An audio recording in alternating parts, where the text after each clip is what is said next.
Bom dia, pessoal. Hoje a gente vai ter mais um papo aqui com um pesquisador brasileiro. Hoje, convidado aqui, ilustre convidado, direto de Dores de Indaiá, o sítio dele. Olha que maravilha a visão ali. Fabrício Rodrigues dos Santos. Tudo bom, Fabrício?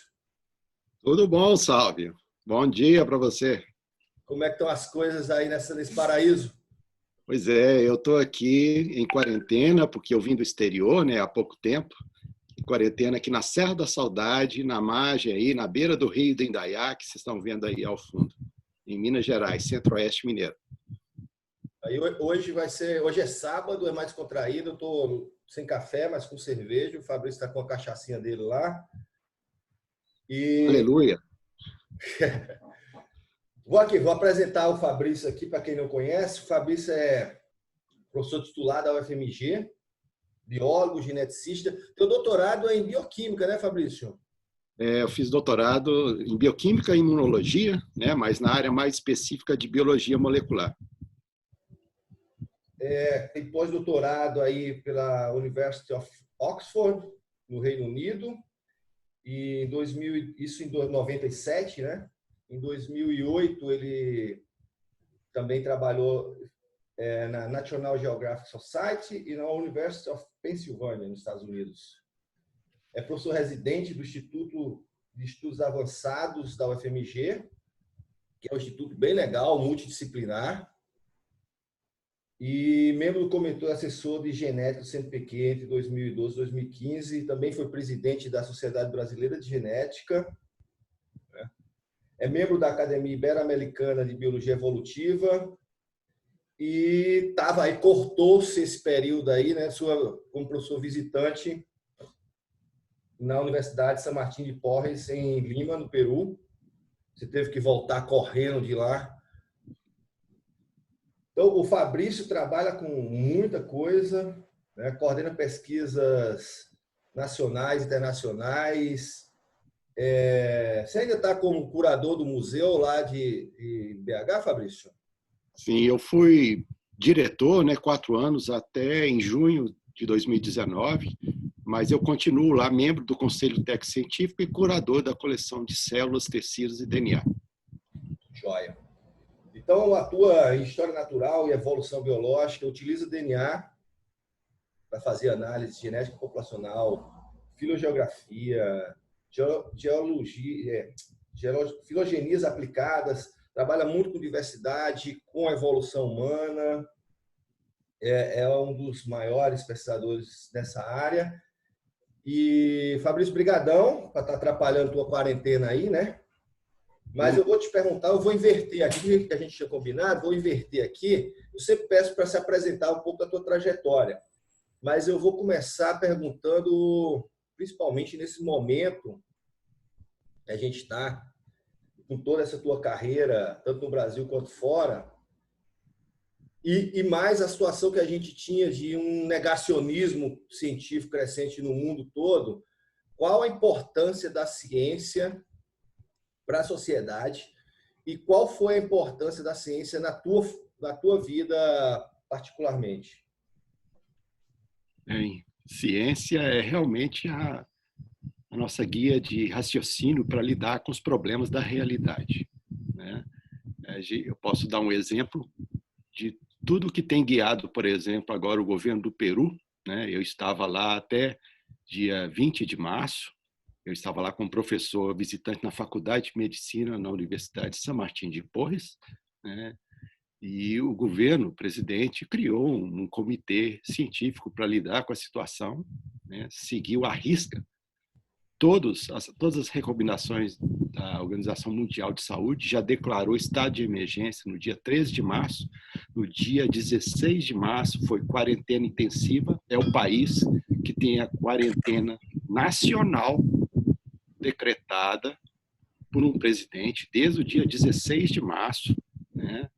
E por causa da situação, do risco, e eu também sou um grupo de risco, né? Eu tenho uma insuficiência renal, e eu voltei num desses voos da Latam, voo humanitário organizado pela Embaixada Brasileira lá em Lima, né? Porque isso também era recomendação do próprio presidente lá peruano, Então, é uma situação que a ciência foi levada a sério, de um país que realmente considerou tudo o que estava acontecendo, né? O caso já da China, Coreia, Singapura e depois da Itália, né?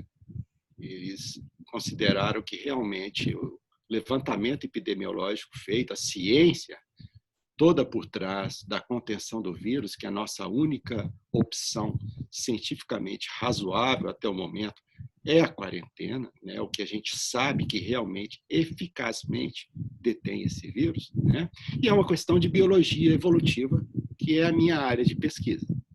A gente trabalha com expansão de linhagens genéticas, né? E o vírus é uma doença genética, porque ele é um micro-organismo que toma conta da maquinaria genética do organismo e ele multiplica bilhões e bilhões. E o grande problema desse vírus em particular não é a taxa de mortalidade, né? É em torno de 3%. E o que realmente incomoda é a alta taxa de contágio.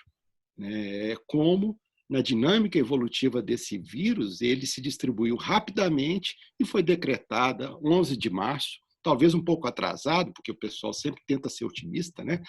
A Organização Mundial de Saúde segurou isso até um certo momento, mas 11 de março decretou a pandemia mundial, com todas as regras, né? Indicando já a quarentena, né? O isolamento horizontal, como uma forma mais eficaz de deter esse vírus, que é o que trouxe esse sucesso todo na China, que não parou.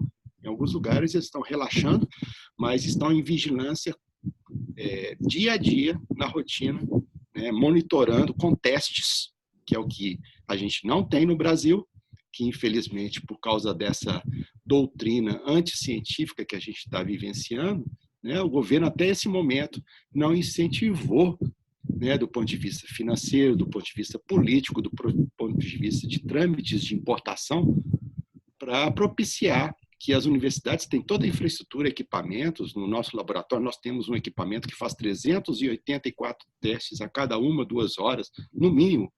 Por exemplo, não está sendo utilizado, porque não existe o incentivo para que a gente faça esse monitoramento epidemiológico do contágio, do quanto tem realmente de pessoas no Brasil contaminadas por esse vírus, né, que evolutivamente ele se espalha extremamente rapidamente.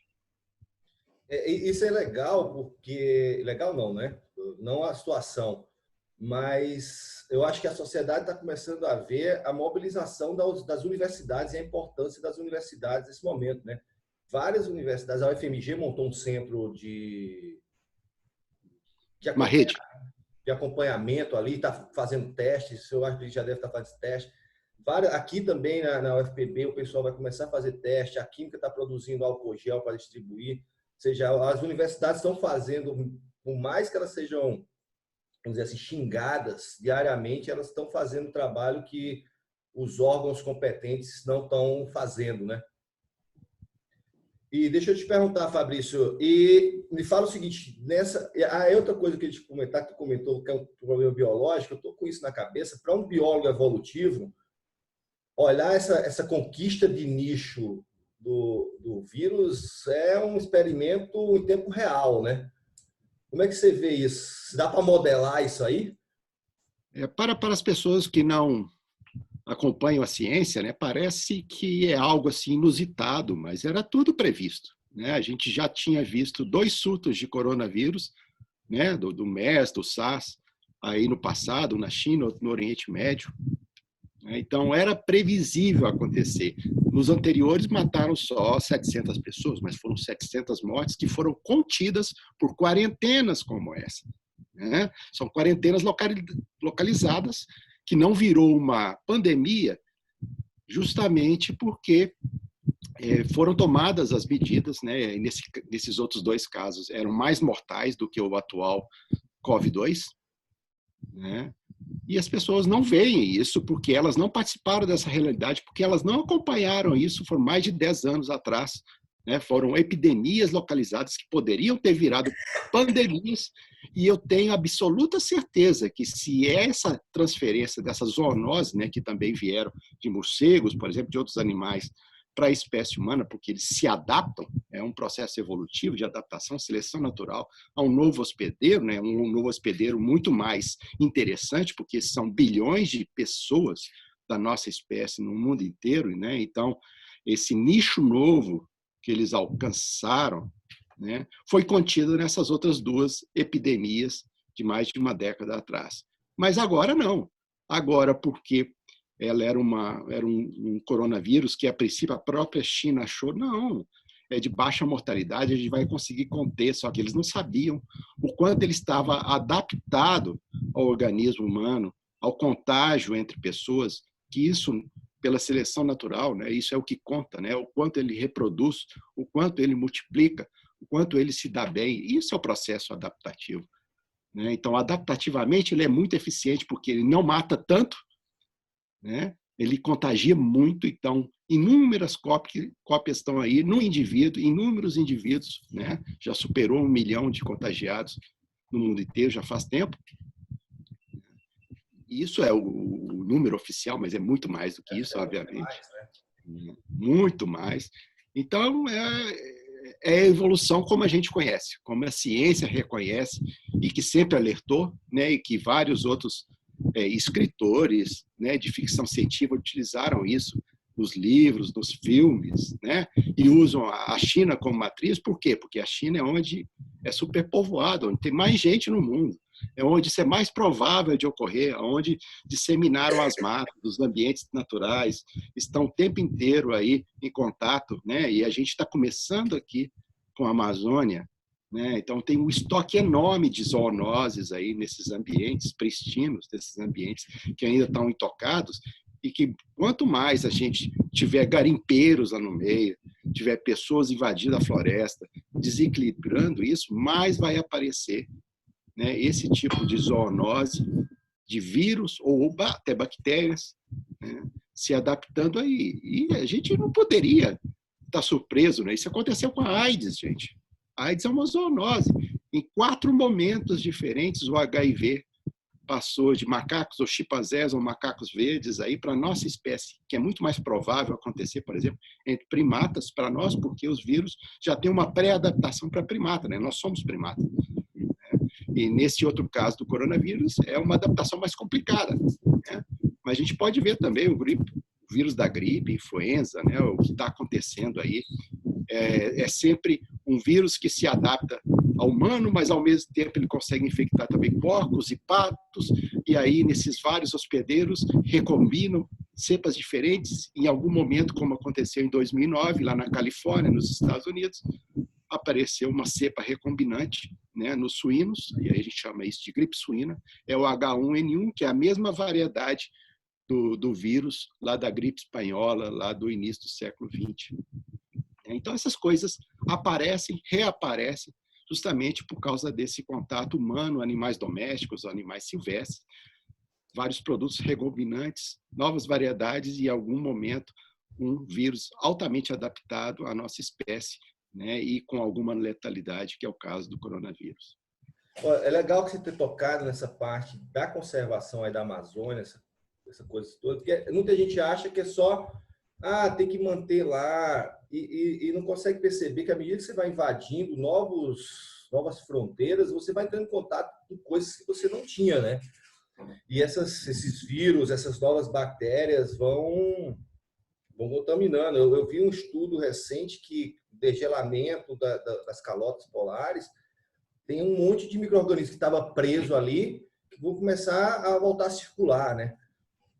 Ou pelo menos com potencial de voltar a circular. Então, a preservação desses ambientes também tem isso, né? Não expor a gente também a novos, vamos dizer assim, patógenos, essas coisas, né? É mais ou menos o que aconteceu quando os europeus vieram tiveram contato com os indígenas brasileiros, né? Trouxeram um monte de doenças que eles não tinham contato, né? E isso é uma área que você está trabalhando, a parte de conservação, né? Que também tem um pouco a ver com isso, manter a diversidade, o equilíbrio do ecossistema para que essas coisas não escapem, como aconteceu agora com o coronavírus, por exemplo. Essa questão é extremamente relevante, porque esse contato com o ambiente, né, do humano com o ambiente, quando tem esse desequilíbrio, que foi o que aconteceu, por exemplo, na febre amarela. A febre amarela, ela não existia na América do Sul, ela veio com africanos aqui do século 17, 18, né, bombou aqui no final do século 19, início do século 20, né, ela era parte do ciclo doméstico, porque os Aedes aegypti, né, e outros Aedes já existiam e circulavam isso no meio humano, era uma doença doméstica, né, e aí teve o grande combate lá, o Oswaldo Cruz e vários pesquisadores, né, sanitaristas trabalharam nisso, eliminaram o ciclo doméstico da febre amarela, mas a febre amarela, né, encontrou outros hospedeiros aqui, vetores, né, outros mosquitos sabletes e outros gêneros, né, e se adaptou aqui na Amazônia. Então, hoje se mantém um ciclo silvestre de febre amarela na Amazônia que veio do homem, que antes era o hospedeiro humano e hoje usa outros hospedeiros, primatas principalmente, na Amazônia, e algumas vezes explode de algumas variedades de vírus da febre amarela que chegam no Sudeste e outras áreas da Amazônia, e a gente tem os surtos. Imagina aparecer um surto novo de febre amarela que vira uma epidemia e depois vira uma pandemia. É muito provável, isso depende dessas mutações, dessas variedades de vírus recombinantes também, que são vírus mutantes, né? E que, inevitavelmente, em algum momento pode aparecer uma combinação aí muito mais infecciosa, muito mais contagiosa, e a gente já sabe que a febre amarela é letal. Isso é um deles, né? É um arbovírus, porque, nesse caso, são vírus transmitidos por insetos, picadas de insetos. No caso do coronavírus, não é, né? Não precisa desse intermediário, né? A transmissão é direta, então a gente tem que ter algum programa mundial de vigilância sanitária zoonótica, desses vários vírus, né, que estão circulando entre humanos e entre animais, e que, em algum momento, podem virar uma pandemia como essa. Esse aí é um exemplo claro. A gente teve inúmeras dessas pandemias no passado.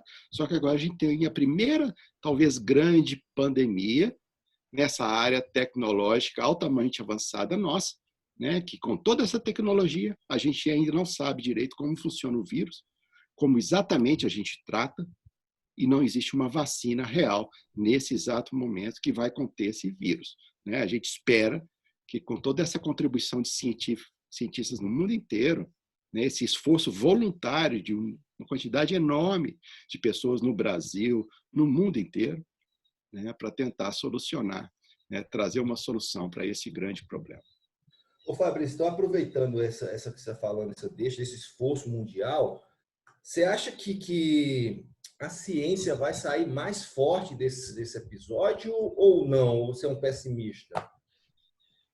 Bem, sair mais forte ou menos forte vai depender das lideranças mundiais. Eu acho que qualquer pessoa com um bom senso razoável, né, de uma compreensão da realidade que é o mundo, está vendo que só ciência mesmo para combater isso daí. É a ciência que está dizendo que tem que ter isolamento, é a ciência que está dizendo que a gente tem que testar novas drogas, né? Não existe nenhuma droga salvadora nesse momento, a gente não conhece nenhuma, a gente conhece algumas com alguma eficácia, mas que realmente não existe nada parecido com um antibiótico que a gente toma e sara, não existe, né? Mas a gente está pesquisando, não existe uma vacina, existem várias tentativas de vacina, inclusive no Brasil, o pessoal está tendo, mas não existe nenhuma ainda produzida em larga escala que pode imunizar uma quantidade enorme de pessoas. Existem tratamentos baseados em soro, o pessoal está retirando soro de pessoas que tiveram o coronavírus, né? E esse soro parece que alivia um pouco os sintomas.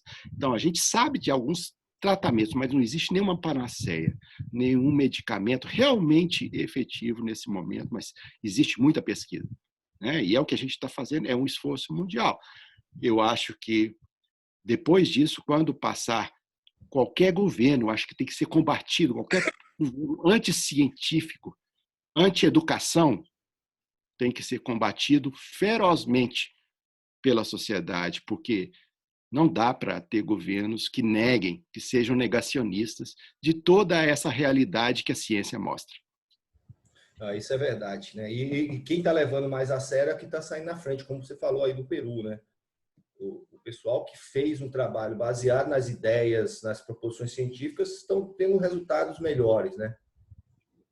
No Peru foi federal, né? O presidente com um decreto baseado numa equipe científica também que está do lado dele desde o início, né? E principalmente a OMS, né? Eles estão contendo a propagação do vírus. Não é que não tenha, porque o Peru tem muito mais contato com a China, por exemplo, que o Brasil. Tem voos diretos, tinha voos diretos todos os dias, e tem inúmeras empresas chinesas lá. Eu mesmo, eu estava lá, né, até dia 20 de março, estava sempre no parque fazendo as minhas caminhadas, e cheio de chineses, porque tem, por exemplo, uma empresa de telefonia celular chinesa, Intel, não me lembro o nome direito, e ele é do lado desse parque, a sede. Estava cheio de chineses o tempo inteiro.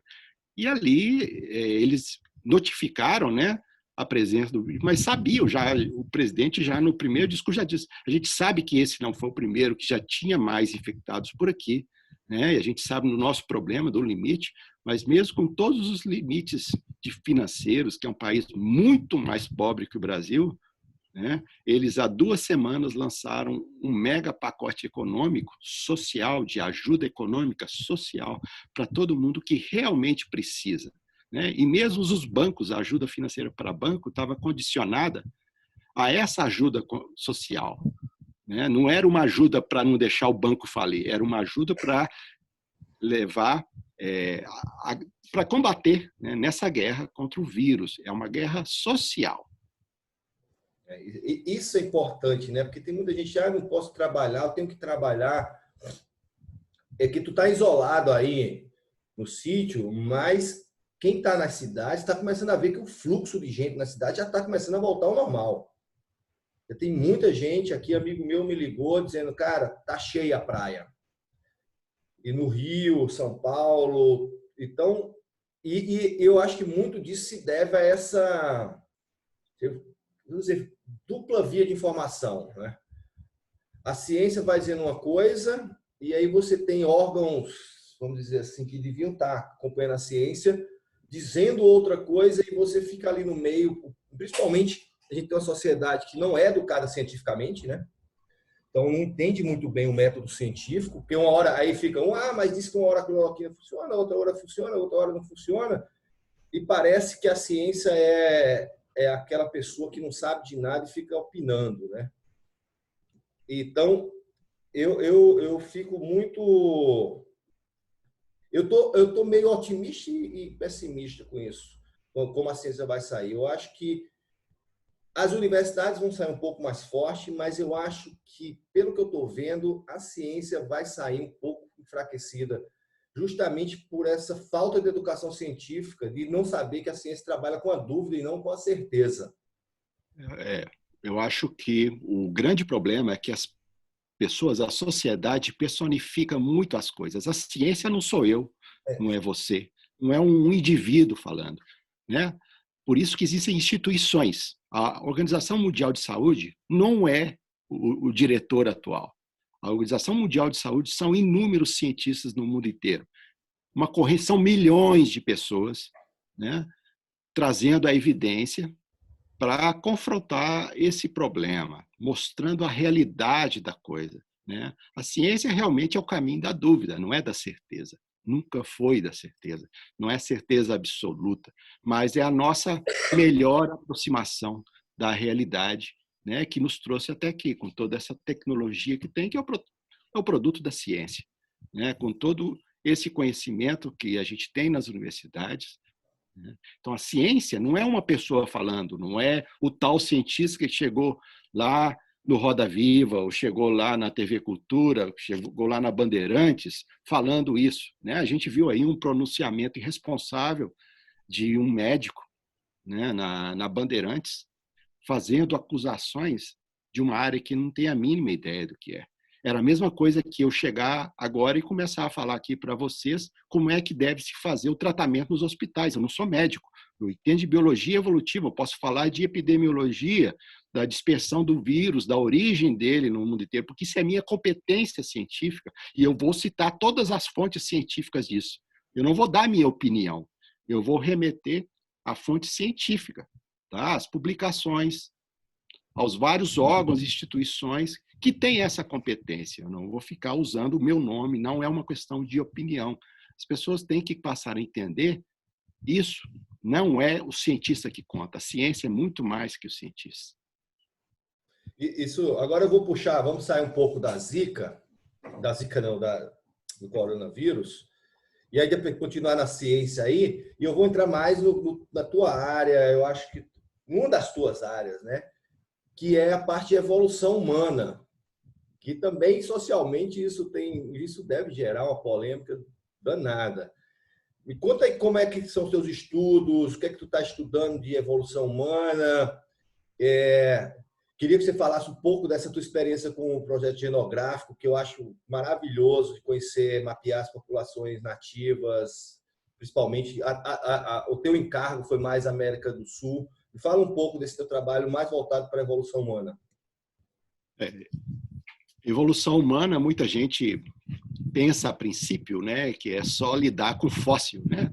Fóssil é uma das evidências da evolução, não só humana, mas de toda a biodiversidade da Terra.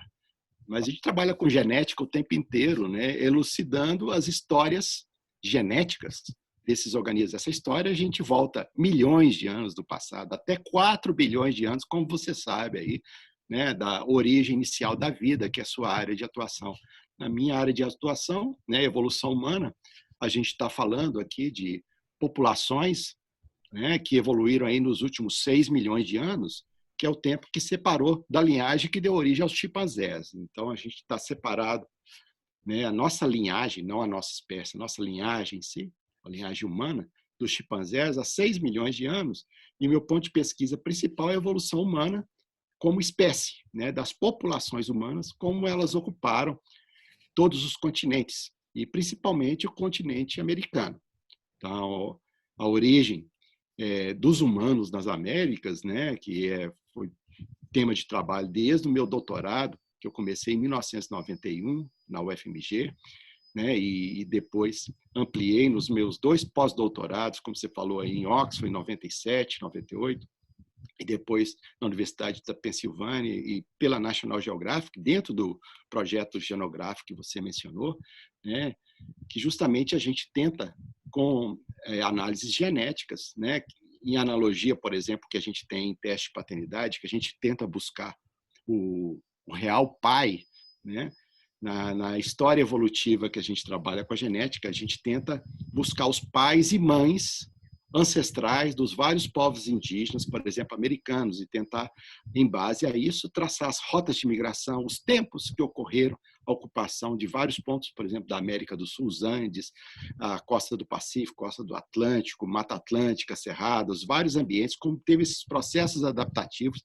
A gente também investiga o grande processo de dizimação desses povos, né, que teve uma enorme perda de variabilidade genética com a chegada dos europeus aqui no final do século XV, né, início do século XVI.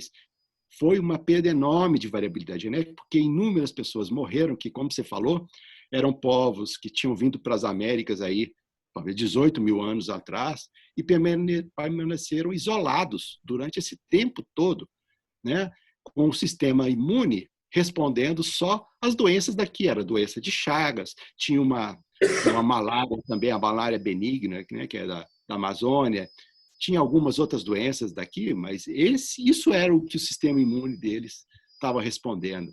Aí chegaram os europeus com conjuntivite, né, com varicela, com vários outros problemas aí que eles nunca tinham experimentado antes, antígenos totalmente novos para eles, foram totalmente dizimados. Assim. O declínio populacional estimado era em torno de 95% a 99%, uma coisa muito feia. E a gente vê o sinal genético disso. Então, a gente já tem artigos mostrando, né, que 5 séculos atrás houve uma grande perda de diversidade genética, né, nesses povos tiveram o que a gente chama de bottleneck, né, justamente por causa de um declínio proporcionado por uma falta de resposta imune a doenças que, para os europeus, eram doenças banais.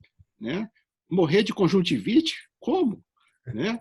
E várias outras que eles não tinham como responder imunologicamente. né? Então, esses povos de hoje que sobraram, né, os indígenas de hoje, eles são mais ou menos aqueles remanescentes, né, que já foram, foi uma seleção natural, né? E esses que sobraram que tinham algum sistema imune menos debilitado, né? E que conseguiram responder e hoje estão aqui e são os nossos remanescentes dessa história antiga de colonização do continente. Isso é evolução humana, né? A gente está falando aí de 18, 20 mil anos, que é a América, né? Mas o homem, né, como espécie, tem 200 mil anos, uma origem africana, né? É uma origem aí que tem, nesse período histórico, vários episódios de contatos com vários desses vírus e bactérias, causando inúmeras reduções populacionais, como ocorreram nas Américas nesses últimos 500 anos. Ô Fabrício, nessa evolução humana aí, a gente tem, quando o homem sai da África ali, ele encontra outras populações e também hibridiza. E vocês conseguem pegar isso pelas marcas genéticas, né? Explica como é que é isso. Isso aí foi uma coisa mais recente, né, dos últimos 10 anos, que a gente, na verdade, de 2014 para cá, que a gente começou a produzir sequências genéticas do genoma, do DNA completo, de espécies que já se extinguiram. Por exemplo, Neandertal, né, que é o Homo neanderthalensis, que é uma outra espécie que conviveu muito com o Homo sapiens, que é a nossa espécie na Europa, Oriente Médio, na Ásia, na Rússia, né? E também uma outra espécie que a gente não tem nome ainda, mas a gente chama eles de denisovanos, que são provavelmente um tipo de Homo erectus lá da Sibéria, do sul da Sibéria, lá nos montes Altai e da parte da Ásia Central também, que a gente não tem evidência fóssil, que infelizmente a gente só conseguiu achar alguns pedaços de ossos nessas cavernas do Monte Altai, mas deu para fazer um genoma. Então a gente não tem a reconstrução da característica morfológica craniana, por exemplo, desse, como a gente tem do Neandertal, né? Mas a gente sabe que é uma outra espécie adaptada àquelas condições. E tanto o denisovano quanto o Neandertal deixaram traços, alguns pedaços, 1 a 4% das variantes genéticas que a gente tem hoje na nossa espécie, principalmente das pessoas descendentes, né, de indivíduos de fora da África, principalmente, né? A gente tem esse sinal de uma hibridização antiga, né, de alguns prováveis estupros, né, ou encontros sexuais entre essas espécies, né, que deixaram aqui alguns genes, e esses genes, aparentemente, eles persistiram porque foram justamente genes de sistema imune ou genes de algumas outras condições que adaptativamente trouxeram uma vantagem para esses Homo sapiens que estavam recém-ocupando a Ásia e a Europa. Então, é muito interessante essa história, né, para mostrar que ocorreram esses encontros, né, e eles foram muito raros, né, mas os genes persistiram porque eles trouxeram algumas vantagens. Mais uma vez, a seleção natural, né, relacionada a essa relação do homem com o meio ambiente, com os vírus, com as bactérias, né, demonstrando a evolução como uma explicação para o que nós somos hoje, do ponto de vista de saúde, do ponto de vista epidemiológico, né? E é uma evolução uma corrida que nunca se vence, porque ela é contínua, né? O Covid está aí, né? As várias outras influenza que a gente teve aí no passado, né? Os vários outros vírus que vai e volta aparece, o vírus sabiá, que esse ano matou um cara lá em São Paulo, que é esse arenavírus, que é um vírus que ocorre em roedores e outros mamíferos, né? E matou um sujeito lá em São Paulo, e 10 anos atrás tinha matado outras 3, 4 pessoas. E se ele fosse mais adaptado ao contágio humano? Ele é extremamente letal, ele ocupa o humano e mata. A mortalidade é 90 e tantos %. E aí? Imagina se ele fosse altamente adaptado ao contágio, como é o Covid. Que caos que iria ser? Isso está acontecendo, isso foi no Brasil, né? Imagina isso acontecendo o tempo inteiro, e é o que acontece, não é só no Brasil que acontece. Esses são os casos relatados pela ciência, que os caras foram lá, pegaram o vírus na fase de viremia, na fase que tinha uma quantidade de partículas virais eu posso contar para vocês a minha experiência pessoal. Em 2006, no projeto genográfico, você mencionou aqui, a gente fez uma reunião com 14 etnias ali, a uns 40, 50 quilômetros de Manaus, numa área de muita mata.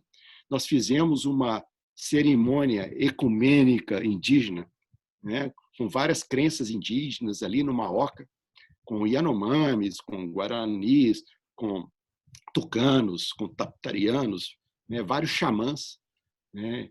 E, infelizmente, nessa cerimônia xamânica, né, eu fui infectado por um vírus. Só que eu fiquei sabendo só 2 semanas depois, porque normalmente esses arbovírus e muitas doenças, né, tem um período de 1 a 2 semanas, e em BH eu tive essa febre que acontecia entre 9 horas da manhã a 1 hora da tarde e 9 horas da noite a 1 hora da manhã. É um vírus que tem um período de trabalho. Só que eu pensava, né? Eu tinha um colaborador que trabalhava com malária, isso é malária. Aí eu vou lá, testei no primeiro dia, negativo, não é malária. Vou de novo, é malária, vou de novo. Fazem gota espessa, fazem vários tipos de diagnóstico que não é. Terceiro dia também não era. Aí eu falei, então deve ser um vírus. Aí eu fui na virologia, falei assim, mas agora já passou um tempo, né? Aí fizeram a sorologia e deu Oropush, que é um tipo de arbovírus, do grupo Buniavírus, se eu não me engano. Né? O Oropush é um vírus conhecido, né? Mata, mas muito pouco. Né? Eu não morri, mas perdi mais de 10 quilos em uma semana. Nossa. E eles ficaram bravos comigo porque eu apareci na virologia só depois de já ter passado a viremia. Então já não tinha mais como isolar o vírus. Eles só viam na sorologia. E isso ocorre o tempo inteiro. De pessoas que são acometidas por viroses, algumas morrem, e a gente não tem a mínima ideia. E, por sorte, morreram antes de passar para uma outra pessoa e não teve contágio. Mas imagina se tiver um desses vírus altamente contagioso, como é o Covid, na Amazônia, como tem vários, na Mata Atlântica também, o Sabiá da Mata Atlântica, os arenavírus tem em todos os ambientes, imagina aparecer. Então, a gente tem que ter uma vigilância sanitária zoonótica muito séria nesse país. Né? No mínimo, depois disso, devia ter uma organização mundial de vigilância, né? Justamente para combater esses casos que estão acontecendo o tempo inteiro, não só no Brasil, no mundo inteiro, na China, na Índia. Na Índia também já teve vários casos desses, né? E lá tem muita gente também. Imagina isso se espalhando, né? Vários momentos de contato do vírus que estão em animais, mas algumas vezes estão em humanos. E se eles tiverem essas adaptações, que são inúmeras mutações que ocorrem, né? E são várias partículas virais com mutações diferentes, e um deles for muito adaptado a nós teremos outra pandemia como essa do Covid. Eu vi essa relação que está falando de evolução humana e vírus. Eu vi há muito tempo atrás, você estava com certeza nesse congresso de genética, que tinha um pesquisador que ele estava fazendo um mapeamento da distribuição aqui na América do Sul das populações baseado numa marca viral que ele encontrava nas populações. Eu não lembro se era sífilis ou alguma outra coisa. E ele via pelas cepas, pelas marcas que ia deixando no genoma dos vírus, ele ia vendo mais ou menos como as populações se alojaram aqui na América do Sul. Você chegou a ver esse trabalho? Tem alguns estudos assim com vírus da leucemia, HTLV, né? Tem alguns de bactérias que estão encontrando até em DNA antigo, o resto dessas antigas epidemias. E isso, como são organismos que acompanham os humanos, a gente, por associação, estudando a história do vírus, a gente consegue falar algo sobre a história humana também. Isso aí é aquela antiga associação parasita-hospedeiro. Nós somos hospedeiros, os vírus são os nossos parasitas e nos acompanham. Então, a gente consegue contar parcialmente a história humana a partir disso. E é a partir dessa história também que a gente consegue entender, por exemplo, como a Yersinia pestis, a peste bubônica lá da Europa, matou tanta gente naquela época. Hoje a gente conseguindo algumas evidências genéticas de DNA antigo que estão permitindo a gente reconstruir esse momento que foi drástico, né? Foi drástico porque era um momento de um grande obscurantismo, né? Não existia essa ciência experimental que a gente tem hoje, né? Um momento da Europa medieval que fizeram uma grande campanha de extermínio de gatos, porque o Papa na época também declarou que os gatos eram o diabo, então tinham que ser exterminados. Aí exterminaram os gatos, os ratos proliferaram muito mais, né? E aí a gente, depois de muito tempo, né, com a ciência experimental, que a gente demonstrou que a bactéria, né, a Yersinia, vinha do rato, né? Eu Então a vou, gente tem... vou continuar nisso aí, nessa vida de pesquisador, que você falou aí do que pegou o vírus, e eu vou pedir para tu contar uma história que já me contou, que eu gosto muito, que é que tu foi batizado Yanomami. Não, não, Chavante. Cavante, conta essa história aí, que eu acho que é uma história que foi pela ciência que tu começou essa história aí e terminou tu tendo envolvimento cultural também com esses povos, né? Eu tenho que agradecer muito a National Geographic, né, por ter financiado o projeto oceanográfico que você mencionou, que é esse projeto de reconstrução da história indígena com a genética, né? Então, nós tivemos um trabalho árduo para convencer, por exemplo, o Comitê de Ética Nacional do Brasil, que é a CONEP, de que história é um benefício para as sociedades, porque eles não reconheciam isso. Eu tenho pareceres dizendo que benefício é só saúde. Bem, o que eu entendo é toda a identidade desses povos, a importância da história para eles, né? Para eles, inclusive, reclamarem as terras que o governo está tentando tomar deles, né? Justamente a história, a gente reconhecer que eles estavam aqui bem antes, que eles ocuparam essas terras, né? E que eles respeitavam a mata, né? Os ambientes, os biomas, toda essa história de ocupação é o que a gente fazia no Genográfico. Eu condenava a história da ocupação pré-colombiana da América do Sul, né? Então a gente teve esse projeto primeiro aprovado no Peru, Bolívia, Equador. Tivemos também aprovação no Chile, mas no Chile a gente não continuou, na Guiana Francesa. E, por fim, aqui no Brasil, a aprovação deu 4 anos e meio depois de iniciar o processo, né? Mas quando foi aprovado, a gente, depois de ter já visitado várias comunidades no Peru, na Bolívia, que começou o projeto ali em 2007, né? E lá, obviamente, ali a gente teve muito mais tempo para visitar povos, né? Eu visitei inúmeras comunidades na Amazônia, nos Andes, na costa do Peru, povos indígenas reconhecidos no Peru, né? Lá eles são muito mais numerosos do que aqui. E depois a gente começou aqui. E uma das comunidades que a gente visitou, né, no Brasil, foram mais de 25 etnias que a gente teve contato, né? Mas uma das que a gente visitou foram os povos Chavante, né? Os povos Chavantes são considerados os típicos guerreiros do Cerrado Mineiro, do Cerrado Brasileiro, né? E eles vivem, na verdade, na interseção da Amazônia com o Cerrado, ali no Mato Grosso, né? Próximo ao município de Canarana, ali no Mato Grosso, onde a gente visitou, né? E essa terra indígena, Pimentel Barbosa, que é a terra indígena que eles mantêm a religião Chavante, né, mais tradicional, porque em algumas outras terras indígenas eles são evangélicos ou católicos, por exemplo, eles só têm uma esposa, esse tipo de coisa, mas nessa é a que mantém culturalmente, né, aquela herança Chavante antiga. Eles têm um costume muito interessante, né, que é reconhecido na antropologia cultural como muito importante para manter, por exemplo, o mínimo impacto de problemas genéticos na população, que é o estabelecimento de clãs. Então, lá eles têm 2 clãs, que é Oauê e Pureza Ono, né? E esses 2 clãs significa que se você nasce Oauê, homem, você só pode casar com a mulher Pureza Ono. Se você nasce Pureza Ono, você só pode casar com a mulher Oauê, né? Esse é um reconhecimento mínimo do quanto a cultura, a sabedoria cultural, né,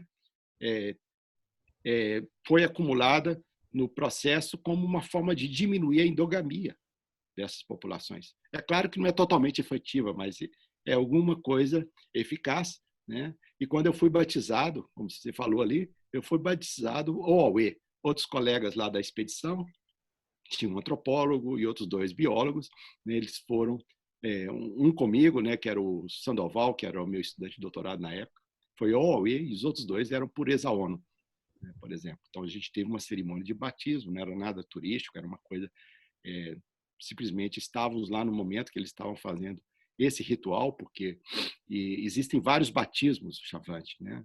Na época do nascimento, esse era da passagem para a idade adulta, de 15 anos. Então, a maioria das pessoas lá estavam se batizando de novo, porque inclusive, eles obtêm um outro nome, tá?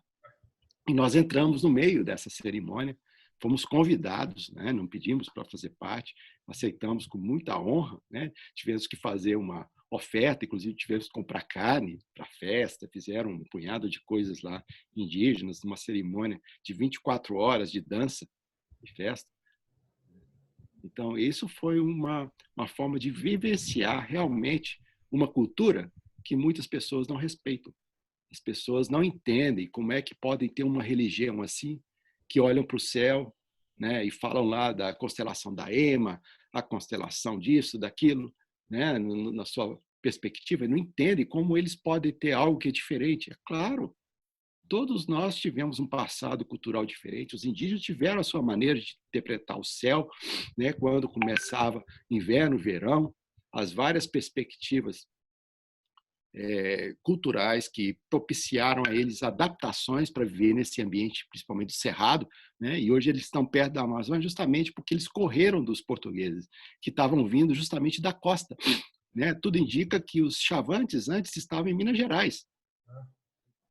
Eram grupos Macro-G que estavam ali, né? Era o povo Acuém, que depois se dividiram em 3 povos, o Chacriabá, o Xerente e o Chavante, que na verdade são dialetos de uma mesma língua Acuém, aparentemente, né? Só que o Chacriabá já acabou, né? É uma terra indígena em Minas Gerais, um grupo indígena que não fala mais a língua, né? Mas era do grupo Acuém. Então, é muito interessante quando a gente investiga a história, vai a fundo disso e emerge numa cultura, né, que tem a sua sabedoria, que tem a sua maneira de lidar com os problemas, né, que hoje a gente explica com a ciência, né, mas a gente tem que respeitar, porque isso tudo tem uma história muito antiga, de ocupação, muito antes dos portugueses estarem aqui, e que merecem todo o respeito de nós como sociedade brasileira. Inclusive, você pode casar com mais de uma esposa, né? Sim, a minha esposa, que é a Nádia, não deixa, mas é uma realidade, né? Como Chavante, eu tenho direito, mas para ter direito a mais esposas, eu tenho que caçar tamanduá, onça, veado, né? Dependendo, e tem que puxar saco de um sogro que vai me ceder as esposas. Então, acho que é melhor ficar só com a Nádia mesmo, cara. É muito trabalho ter muita esposa. Exatamente. Eu não quero caçar, então. Ainda mais por causa das zoonoses que tem por aí, né? Também, né? É. Fabrício, vamos entrar um pouco mais nessa uma outra área que tu trabalha, que eu acho que é super legal, que é a parte de conservação. Que tu trabalha com pássaros, com bicho preguiça. Mamíferos. Como é que tu vê a importância desses trabalhos aí para a manutenção dessa diversidade enorme que a gente tem, né? Quando eu estava conversando com o Leandro, ele falando também da importância de estudos científicos para estabelecer populações, entender as populações. Como é que é esse teu trabalho aí com essa parte de conservação? Bem, a minha formação básica, né, do doutorado, como eu falei, era a genética evolutiva humana, né, filogeografia, que você falou, né, distribuição de linhagens genéticas, como é que ocuparam os vários ambientes e tal. E isso é muito relacionado com o que a gente faz em conservação biológica. O estudo da biodiversidade é entender como se formaram as populações, como elas estão trocando indivíduos entre as populações, né? Se há fragmentação florestal, se o desmatamento está atrapalhando isso. Então, isso é muito importante para a conservação. Bem, eu não trabalhava exatamente com isso, né, nos anos 90. Eu entrei na universidade em 1997, através de um concurso, né? E quando eu comecei a montar o laboratório, no final de 1997, eu pensei, quais vão ser os pilares? Eu não tinha muita afinidade com genética médica, estudar doenças hereditárias, né? O meu interesse era em história natural, entender a evolução das populações na ocupação dos ambientes, na ocupação das Américas, né? Que era o que tinha sido o meu doutorado.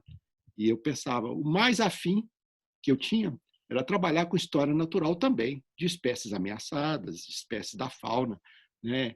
E eu me lembro de estabelecer um rascunho de coisas que eu entendia que eram importantes para avançar no laboratório. Então, eu coloquei sobre história natural, né? Conservação, bioinformática, e eu estabeleci isso como os pilares da investigação que deveria colocar para frente no laboratório. E aluno nunca faltou, né? Porque nesse momento que eu cheguei na UFMG não existia nenhum investigador, nenhum pesquisador que trabalhava com genética de animais, né? Exceto o pessoal da veterinária, mas com animais domésticos. Nesse caso, genética de animais silvestres, né? Do ponto de vista da conservação. E eu via isso um enorme potencial, porque aprendendo sobre a evolução de animais, eu também estava aprendendo sobre a evolução humana, né? Porque a gente não pode esquecer que nós, como humanos, vivemos da mesma maneira, praticamente como qualquer outro animal, que todos os animais são caçadores e coletores, né? Os caçadores, os que são carnívoros também, né? Caçadores e coletores, como são os chimpanzés ainda hoje, são caçadores e coletores, e nós, humanos, Homo sapiens, vivemos a maior parte do tempo da nossa história evolutiva, de 200 mil anos atrás até 12 mil anos atrás, como caçadores e coletores, né? A gente modificava muito pouco o ambiente, mas nós, como construtores de nicho, né, nós modificamos o ambiente com uma maneira de tornar esse ambiente habitável para nós. Então, nós temos a agricultura, sedentarismo, que começou 12 mil anos atrás, né? É isso que dá a nossa marca principal, né, de diferença do mundo animal, vamos dizer assim. Nós somos animais, mas uma espécie particular que modificou esse nicho, né? E muito mais rapidamente essa mudança cultural promovida pela Revolução Científica e Industrial. Então, a gente tem aí um objeto de estudo, né, que são os animais, que é aplicado, por exemplo, em conservação, trabalho, então, por exemplo, com o peixe-boi, desde 1999, com várias espécies de aves, né? Uma delas é o pato-mergulhão, que é uma das espécies de aves mais ameaçadas do mundo, né? Só tem 250 indivíduos adultos na natureza, e só existe no Brasil, foi extinto já do Paraguai e da Argentina, pelo menos já há 30 anos não tem registro lá, né? E a gente tem, então, uma possibilidade, né, de usar esse conhecimento da biologia evolutiva, da história natural desses animais e aplicar em conservação, e justamente no momento que entender essa dinâmica dos ecossistemas, a importância dessa manutenção da biodiversidade, justamente para a nossa própria saúde, que é o caso do coronavírus, mas de muitas outras viroses e doenças bacterianas que tem por aí, né? É justamente isso, a gente entender essa dinâmica para a gente pensar no nosso futuro como espécie. Pô, legal, Fabrício. A gente já vai aqui caminhando para um final. E aí eu vou te fazer duas perguntas para a gente encerrar aqui, que é qual os maiores desafios que você vê no fazer científico diário, né? E quais as maiores satisfações também de estar trabalhando com ciência? Bem, um grande desafio que a gente está tendo no Brasil é o reconhecimento da sociedade, né, da importância da ciência. Infelizmente, a sociedade perdeu os valores nas instituições, né? A sociedade começou a ver os testemunhos, as opiniões como algo relevante. Não se refuta a ciência com opinião. E ciência não é um indivíduo, ciência não sou eu. Ciências são instituições, né? São publicações referendadas. Não é uma publicação, não é a evidência da ciência. Não adianta publicar se não for citado, se não for criticado, né? Então, é importante valorizar as instituições científicas. A gente tem aqui uma Academia Brasileira de Ciências, uma Sociedade Brasileira para o Progresso da Ciência, que é extremamente relevante, que tem inúmeras outras sociedades científicas. Eu fui presidente por 2 anos da Sociedade Brasileira de Genética, né? Para a gente divulgar alguma coisa em nome da sociedade, eu não posso divulgar em meu nome, eu divulgo em nome dos vários geneticistas que existem, né? Quando a gente fala da origem do coronavírus na China, a partir de animais silvestres, né? Como um produto de seleção natural e que vai repetir de novo, não só com corona, com vários outros tipos de vírus, e a gente sabe, e ocorre no Brasil, e ocorreu no Brasil esse ano com o sabiá, né? Isso está ocorrendo o tempo inteiro. Isso é ciência. Isso é uma opinião? Não. Isso é simplesmente reconhecimento dos fatos, das evidências científicas. Então, esse é um desafio muito grande. O outro grande desafio é colocar a ciência na pauta do financiamento, do reconhecimento como algo extremamente importante para a soberania de um país. Tá? É com ciência que a gente vai reconhecer as riquezas da Amazônia. É instituindo, né, o papel do cientista, né, na formação de recursos humanos, na educação, na formação de pessoas que enxergam a realidade como ela é. E a gente tem que, de uma vez por todas, reconhecer que tem inúmeros usurpadores desse conhecimento, de pessoas que deturpam, né, a realidade para benefício próprio, para benefício de ideologias. Ciência não é ideologia. Ciência é buscar a realidade.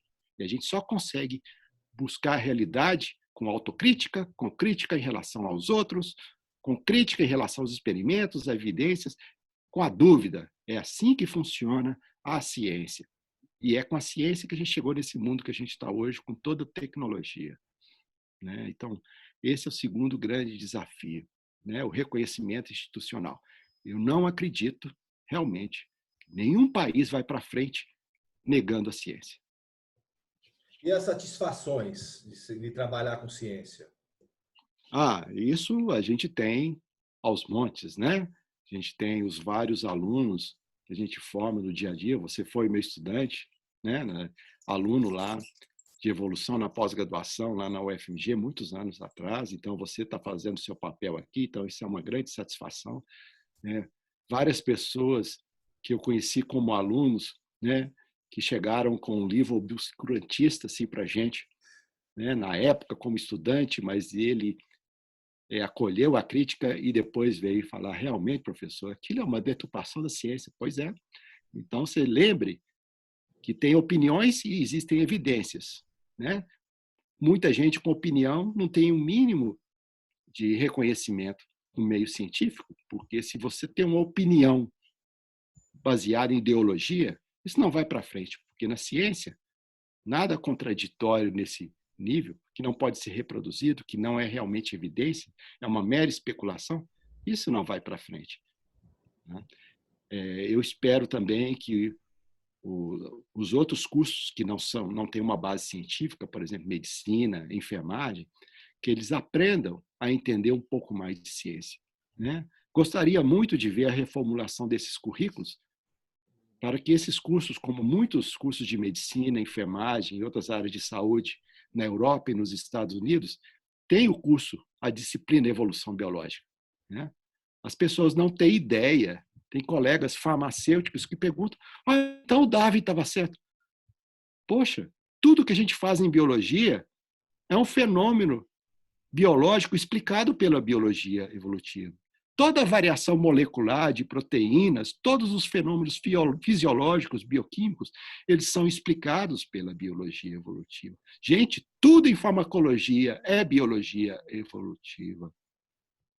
As pessoas não entendem que todos os fenômenos têm como base a variabilidade genética, as adaptações, que é a seleção natural. Todos os fenômenos que a gente estuda, o fenômeno coronavírus é biologia evolutiva. É mutação, deriva e seleção natural. As pessoas têm que reconhecer isso. E eles não vão reconhecer se eles não tiverem uma formação científica, né, para pelo menos evitar de ficar dando testemunho totalmente sem sentido científico por aí. Né? É isso que eu espero dos profissionais, né? E de que as pessoas revejam esses currículos para dar uma formação mais embasada cientificamente às pessoas, principalmente aos que trabalham com a área de saúde, que são muito bons tecnicamente, mas cientificamente alguns têm feito contribuições muito precárias sobre essa atual crise. Ô, Fabrício, essas palavras tuas aí é um negócio que eu falo direto aqui. Eu acho que em todos os cursos da área de saúde tinha que ter evolução, cara. As pessoas não entendem muito bem.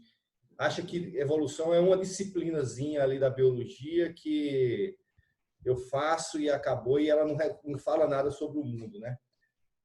Cara, muito legal, Fabrício. A gente podia ficar aqui conversando, ó, conversa boa dessa, a gente podia conversar aqui até final da tarde.